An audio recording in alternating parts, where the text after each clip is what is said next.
Shri Sanil P Thomas, താങ്കൾ ഇപ്പോൾ അറിഞ്ഞിട്ടുണ്ടാകും വിനേഷ് ഫോഗട്ട് അയോഗ്യയായി എന്നുള്ള വിവരം.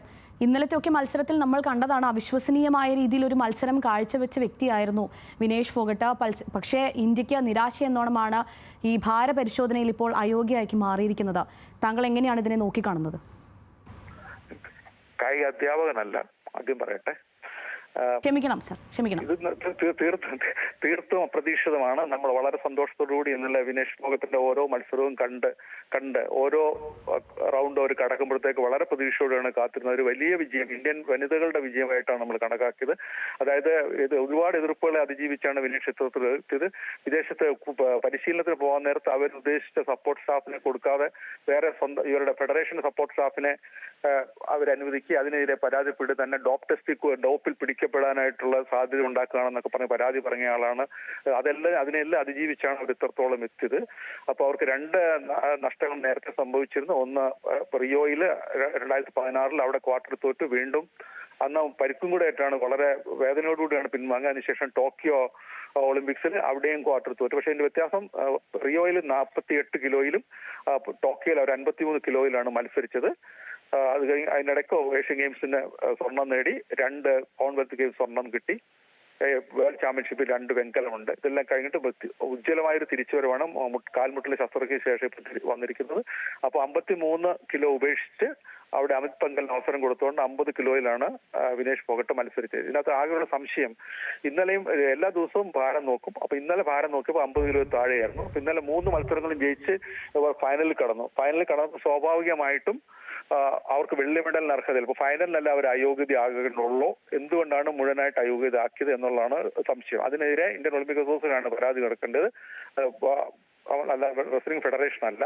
Indian Olympic association, international Olympic കമ്മിറ്റിക്കും സംഘാടകർക്കാണ് പരാതി നൽകേണ്ടത്. അത് അവർ നൽകിയിട്ടുണ്ടോ എന്നറിയത്തില്ല. അവരൊരു പത്രക്കുറിപ്പിലൂടെ ഇങ്ങനെ അയോഗ്യയാക്കപ്പെട്ടെന്ന് പറഞ്ഞത് മാത്രമേ ഉള്ളൂ.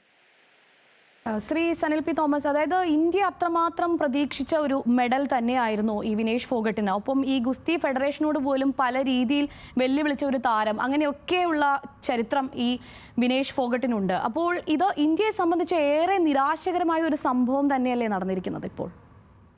തീർച്ചയായിട്ടും ഇതൊരു വലിയ നേട്ടമായിട്ടാണ് രാജ്യം മുഴുവൻ കൊണ്ടാടുന്നത് വിനേഷിന്റെ ഈ വിജയം.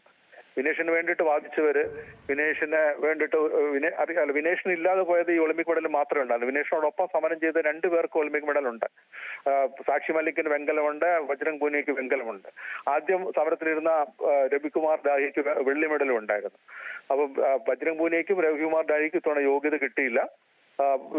സാക്ഷി മല്ലിക്ക് പിന്മാറുകയും ചെയ്തു. അപ്പൊ ആ കാലഘട്ടത്തിൽ ആ സംഘത്തിൽപ്പെട്ട അവശേഷിച്ച ഏക ആളാണ് വിനേഷ് ഫോഗട്ട്. വിനേഷ് ഫോഗട്ട് ഇവിടെ ഒരു മെഡൽ നേടിക്കഴിഞ്ഞാൽ അത് ഒരുപക്ഷെ സ്വർണം തന്നെ ആയേനെ. കാരണം പ്രീ ക്വാർട്ടറിലായിരുന്നു യഥാർത്ഥ എതിരാളി. അതായത് 4 തവണ ലോക ചാമ്പ്യനായ, ഇപ്പോഴത്തെ നിലവിലുള്ള ഒളിമ്പിക് ചാമ്പ്യനായ ജാപ്പനീസ് താരത്തിനെ ആണ് അവർ പരാജയപ്പെടുത്തിയത്. വളരെ കടുപ്പമേറിയ മത്സരത്തിൽ പരാജയം. അതിനുശേഷമുള്ള മത്സരങ്ങളൊന്നും വിനേഷ് നമുക്കുള്ള ഒരു പ്രശ്നമേ അല്ലായിരുന്നു.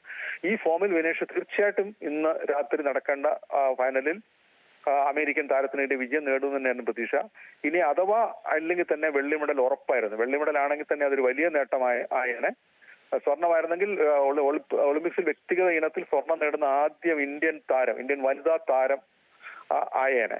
നമുക്കറിയാം 2 ഒളിമ്പിക് സ്വർണ്ണമേ ഇന്ത്യക്ക് വ്യക്തിഗത ഇനത്തിലുള്ളൂ. ഒന്ന് നമ്മുടെ നീരജ് ചോപ്രയുടെയും മറ്റൊന്ന് അഭിനവ് ബിന്ദ്രയുടെയും. അപ്പൊ മൂന്നാമതൊരാളും കൂടെ ഇതിലേക്ക് വരേണ്ടതാണ്, ആദ്യത്തെ വനിതയാകേണ്ടതാണ്. അതെല്ലാം രാജ്യം കാത്തിരിക്കുമായിരുന്നു. ആ എല്ലാ പ്രതീക്ഷകളുമാണ് ഒരു പെട്ടെന്ന് ഒരു 100 ഗ്രാമിന്റെ വ്യത്യാസത്തിൽ ഇപ്പം തെന്നിമാറിയിരിക്കുന്നത്. നന്ദി ശ്രീ സനിൽ പി തോമസ്, ഈ ഒരു വിഷയത്തിൽ ഒരു പ്രതികരണം നൽകിയതിന്.